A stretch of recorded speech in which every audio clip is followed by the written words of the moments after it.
राहुल गांधी हैं, वो जो है आए दिन बोल देते हैं कि जो समाज में चीज़ मिल सकती है उसको कहेंगे जी वो तो नहीं मिलने वाली है, वो तो वहाँ मिलेगी। तो बहुत सी चीज़ें हैं कि जिनको जानकारी नहीं है नहीं बोलना चाहिए, जितनी जानकारी हो उतनी बात करनी चाहिए। रही बात विधुड़ी जी की, तो उसके लिए हम क्षमा प्रार्थी हैं। लोकसभा या विधानसभा जो गरिमाएँ होती है उस गरिमा को नहीं तोड़ना चाहिए।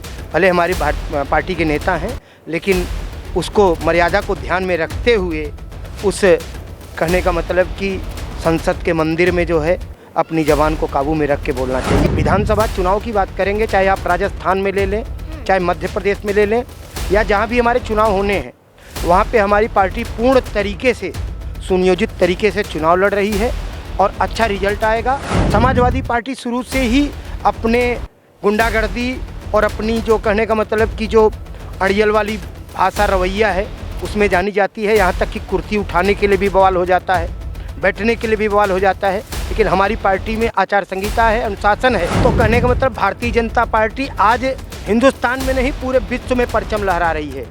तो कहने का मतलब क्यों पड़े हो चक्कर में, कोई नहीं है टक्कर में।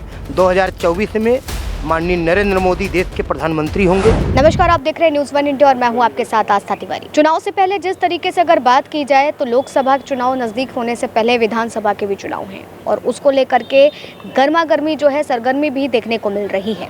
अब इसमें सबसे बड़ी बात ये हो जाती है, सोचने वाला विषय हो जाता है कि कई ऐसे मुद्दे हैं जो कहीं ना कहीं विधानसभा चुनाव से निकल करके 2024 यानी कि लोकसभा चुनाव की रूपरेखा तय करेंगे।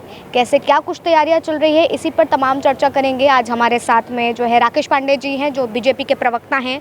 तो आइए इनसे चर्चा करते हैं और जानने की कोशिश करते हैं जिस तरीके से एक तरफ इंडिया गुट है और दूसरी तरफ बीजेपी है, आखिर कौन किस पर कितना पलड़ा भारी रहने वाला है। राकेश जी, लगातार ऐसे मुद्दे हो रहे हैं जहां कहीं ना कहीं भारतीय जनता पार्टी को भी घसीटा जा रहा है।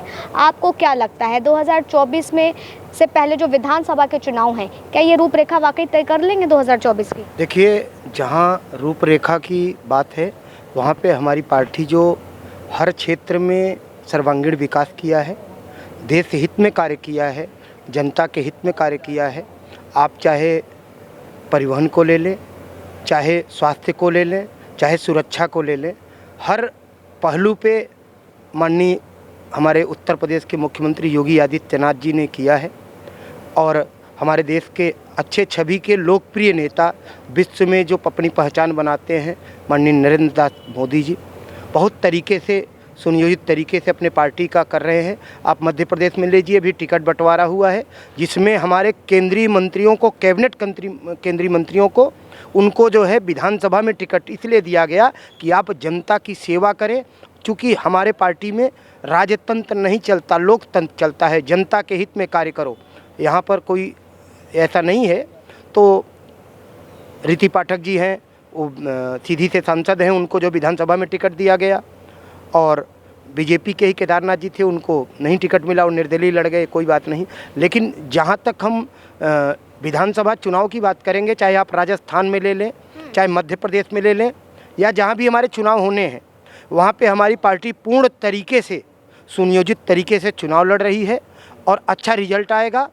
और हम बढ़ चढ़ के जो है कार्यकर्ताओं में उत्साह है और इसका कोई गला शिकवा नहीं है कि किसका टिकट कट गया, किसको मिला, किसका नहीं। ये तो हमारे आला कमान जो है उनका जो आदेश होता है उसको हमारी पार्टी को जो है पालन किया जाता है। अभी कल पूर्व मुख्यमंत्री और पूर्व रक्षा मंत्री माननीय मुलायम सिंह जी का जो पुण्यतिथि थी, उस पर हमने देखा कि पूर्व मुख्यमंत्री बड़े भाई अखिलेश यादव जी दीवार को जंप करके जा रहे हैं। एक मुख्यमंत्री को ये शोभा नहीं देता।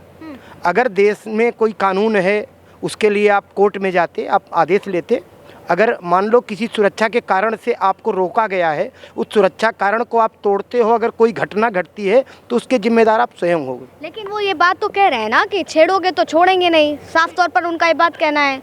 ऐसा है कि देखिए, समाजवादी पार्टी शुरू से ही अपने गुंडागर्दी और अपनी जो कहने का मतलब कि जो अड़ियल वाली भाषा रवैया है उसमें जानी जाती है। यहाँ तक कि कुर्सी उठाने के लिए भी बवाल हो जाता है, बैठने के लिए भी बवाल हो जाता है। लेकिन हमारी पार्टी में आचार संहिता है, अनुशासन है।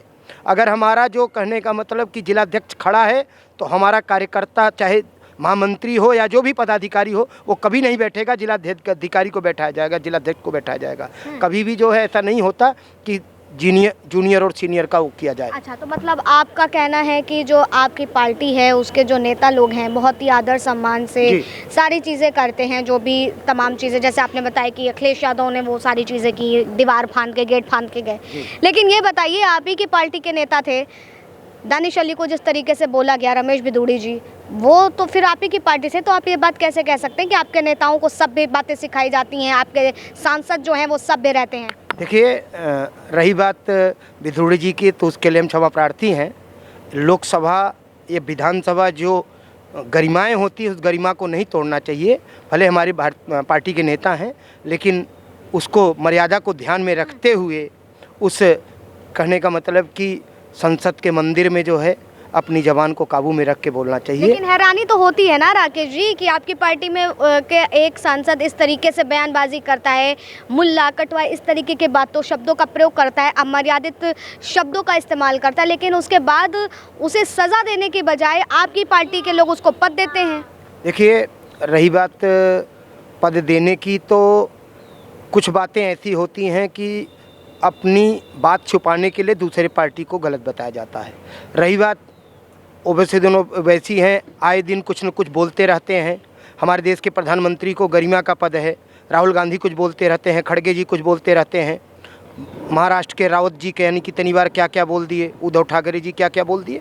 तो ये तो आपस की बातें हैं, नेतागिरी में चलता रहता है। अभी देखिए, संजय सिंह ईडी के चक्कर में फंस गए। भगवान ने चाहा तो केजरीवाल जी का भी नंबर आ गया है, क्योंकि उन्होंने ऐसा कार्य किया है कि बताने के लिए तो जी हम जनता के लिए करते हैं, हमारी गरीब सरकार है, लेकिन कहने तो शीश महल तैयार करते हैं, जहाँ पर कि कहनी कितने करोड़ रुपए, कहनी कितने खरब रुपए जनता का पैसा बर्बाद किया गया। और सारी व्यवस्थाएं उनकी देखा जाए तो आप कहीं भी देख लीजिए, तो केजरीवाल जी का कोई भी जो प्लान है ना, वो सारा चकनाचूर है, कहीं भी वो खरे नहीं उतरे हैं। अच्छा, मुझे एक बात बताइए राकेश जी, मुझे बात नहीं समझ में आती है, आपकी पार्टी में अगर देखा जाए तो वरुण गांधी भी हैं, मेनका गांधी भी एक बड़े अच्छे पद पर हैं, दोनों ही लोग, लेकिन उसके बाद भी वो भारतीय जनता पार्टी की योजनाओं और नीतियों का खंडन करते आए हैं। उनका हर एक मुद्दे पर जो रहता है सवाल रहता है, रोज़गार बेरोज़गारी की बात जो विपक्ष करता है वो भी उठाते हैं। तो कहीं ना कहीं आप लोग ये बात समझते हैं कि कहीं ना कहीं वो कमियां हैं, आप भारतीय जनता पार्टी जो पूरी नहीं कर पा रही है, जिन वादों और दावों के साथ वो सत्ता पर आई उसको पूरा नहीं कर पा रही है? देखिए, रही बात वादों की, दावों की, तो देखिए, आपको कहने की ज़रूरत नहीं है, आप गरीब जनता में चले जाइए, जनता खुद ही इस चीज़ का फैसला कर देती है। और रही बात, आरोप लगता रहता है, माननीय वरुण गांधी जी हमारी पार्टी के शीर्षस्थ नेता हैं और पार्टी के लिए कार्य करते हैं, लेकिन क्या है कि वो भावुकता में आके कुछ बोल देते हैं। ऐसा बोलना उनको मर्यादित नहीं होना चाहिए, क्योंकि पार्टी के पक्ष में अगर हम जिस पार्टी में हैं, जिस झंडे के नीचे हैं, हम उसके लिए खड़े हैं, हम उसके लिए बोलेंगे। और पार्टी कभी भी गलत नहीं करती हमारी, और अन्य पार्टियां हैं वो भी करती हैं, ऐसा नहीं है। बोलने को कभी कुछ कहीं बोल देते हैं, जिनको कुछ पता नहीं होता वो भी बोल देते हैं।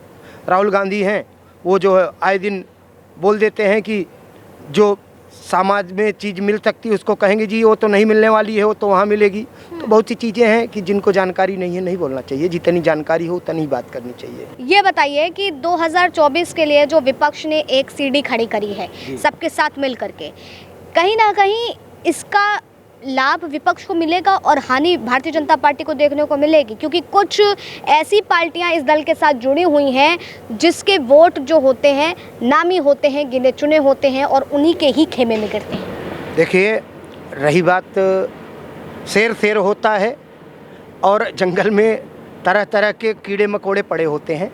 तो कहने का मतलब भारतीय जनता पार्टी आज हिंदुस्तान में नहीं पूरे विश्व में परचम लहरा रही है। तो कहने का मतलब क्यों पड़े हो चक्कर में, कोई नहीं है टक्कर में। 2024 में माननीय नरेंद्र मोदी देश के प्रधानमंत्री होंगे, इसमें कोई शक नहीं है। और कहीं से भी किसी एंगल पे हम किसी घटना को जोड़ें, किसी क्रम में जोड़ें तो कुछ नहीं हो सकता। 2024 में सशक्त भारत निर्माण होगा और भारतीय जनता पार्टी की सरकार। ये बताइए, इजराइल पर जो है आज प्रधानमंत्री उसका समर्थन कर रहे हैं, हमारे देश से भी सेना गई है, तमाम चीज़ें हैं।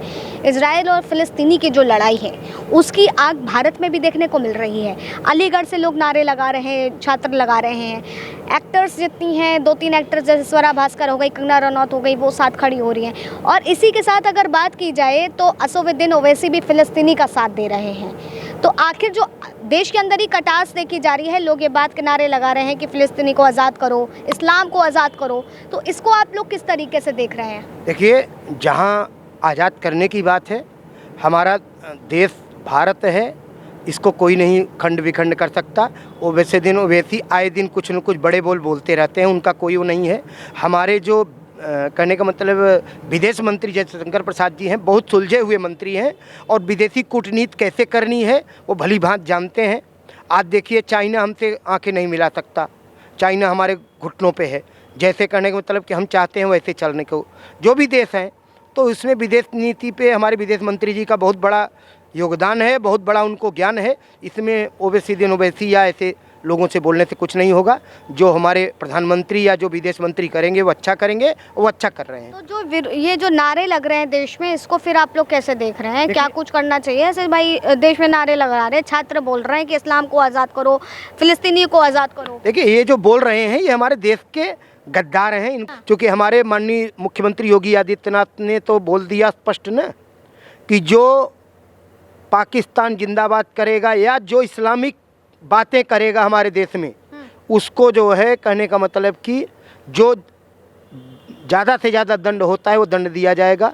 और उस पर हाई कोर्ट में भी बात चल रही है कि उनके खिलाफ एक्शन कठोर से कठोर लिया जाएगा और ऐसी गतिविधि न करें। अपने देश के अखंडता के खिलाफ किसी प्रकार आवाज़ कोई न उठाएं और शांतिप्रिय तरीके से, जैसे हमारे प्रधानमंत्री कर रहे हैं, विदेश मंत्री कर रहे हैं, ये उनका काम है। ठीक है, तो हमारे साथ में बीजेपी प्रवक्ता राकेश पांडे जी मौजूद थे, जिन्होंने तमाम चीज़ें जो हैं 2024 से रिलेटेड भी बात करी, विधानसभा की भी बात करी कि किस तरीके से जो है भारतीय जनता पार्टी आगे आने वाली है। लेकिन इन सब के बीच देखिए, आज के वर्तमान समय की स्थितियों की बात करें तो कहीं ना कहीं बहुत सी चीज़ें हैं जिसके लिए भारतीय जनता पार्टी को जिम्मेदार ठहराया जा रहा है। फिर वो महंगाई का मुद्दा हो, बेरोजगारी का मुद्दा हो, ये मुद्दे तमाम उठाए जा रहे हैं। विपक्षी दल भी लगातार कहता है जनता के बीच जाओ, तो जनता भी ये बात कहती है। लेकिन जो इस तरीके से पार्टी अपनी तैयारियों में जुटी हुई है, 2024 के लिए तैयारी कर रही है, तो यकीनन चर्चा होना ज़रूरी हो जाता है, क्योंकि ये जानना बहुत ज़रूरी है कि 2024 के लिए पार्टी से ज़्यादा जनता कितनी तैयार है। क्या वाकई सत्ता पर काबिज सरकार जो है वो जनता के वादों और दावों पर खड़ी उतरी भी है सही तौर पर या नहीं? फिलहाल तब तक के लिए आप बने रहे न्यूज़ 1 इंडिया पर। कैमरा पर्सन नरेश के साथ आस्था तिवारी।